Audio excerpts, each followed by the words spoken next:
Trump's secret Epstein letter? Whoa. Yeah, we're going there. This is a wild one, folks. It's got everything: a secret birthday card, a super famous signature, and two sides that are absolutely refusing to back down. Let's get into it.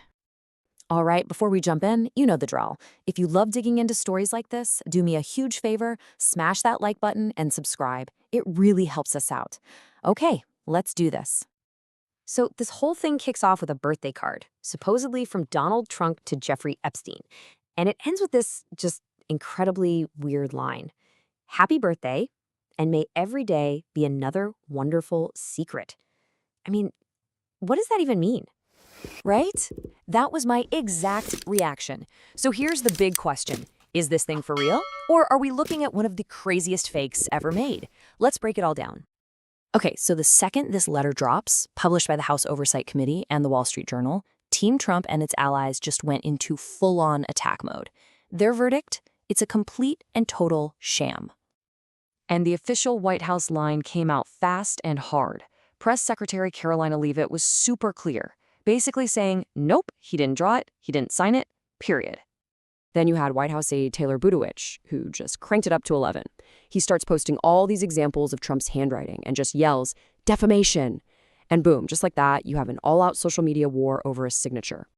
Of course, big names in conservative media jumped right in. You got people like Charlie Kirk posting side-by-sides trying to show everyone, look, it doesn't match. And that message, it went viral. The idea was simple. It's fake. And the politicians weren't far behind. Congressman Matt Gaetz kept it short and sweet. They continue to lie about President Trump.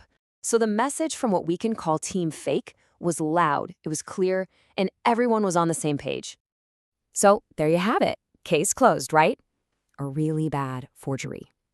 Well, that's what it looked like for, I don't know, maybe 5 minutes. Because then, a whole different crew of internet detectives started digging, and oh boy, did this story take a turn. And that brings us to round 2, the battle of the signatures. See, while one side was showing off that famous, jagged Trump autograph, another group was deep in the archives, pulling up receipts, and they told a totally different story. And this is the piece of evidence that changes everything. On the left, you've got the signature from that Epstein letter, okay? But look at the one on the right. That's from a letter to Larry King back in 1999. It's verified, sold at auction, and when you look closely, I mean, look at that D, the loop, and the O, the way it trails off. Wow, the resemblance is pretty incredible. And get this, it wasn't just a one-time thing. Other examples started popping up all over the place. There was an inscription in one of Trump's own books to Epstein, calling him the greatest, and another letter from 1995 with what some people called a nearly identical signature. Suddenly, you've got a pattern. So yeah, the plot is definitely thickening. This completely changes the game. Because maybe, just maybe, we're not looking for one signature. Maybe Trump has had a few different styles over the years.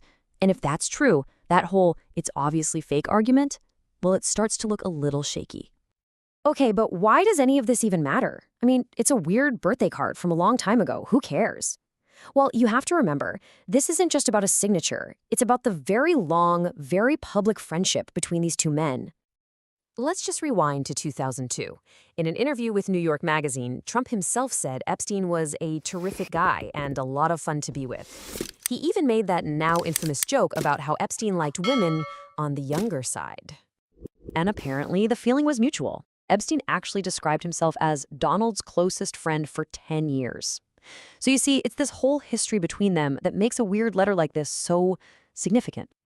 All right, so there you have it. That's the evidence from both camps. We've got two totally different stories, and honestly, both sides have some proof to back it up. So let's do a quick final recap. Okay, on one side, you've got Team Fake. Their argument is simple. The signature looks absolutely nothing like his famous one. It's a bad fake. End of story. But then you have Team Real, and they're saying, whoa, hold on a second. It looks exactly like these other signatures he used for years on personal stuff. So that's where we're at. What do you think is going on here? Is this a politically motivated fake designed to cause damage? Or is it just a really weird old note between two friends that's now come back to haunt everyone? I want to know what you think. Let me know in the comments. Hey, thanks so much for sticking with me on this one. And hey, don't forget to like and subscribe for more deep dives. We'll see you on the next one.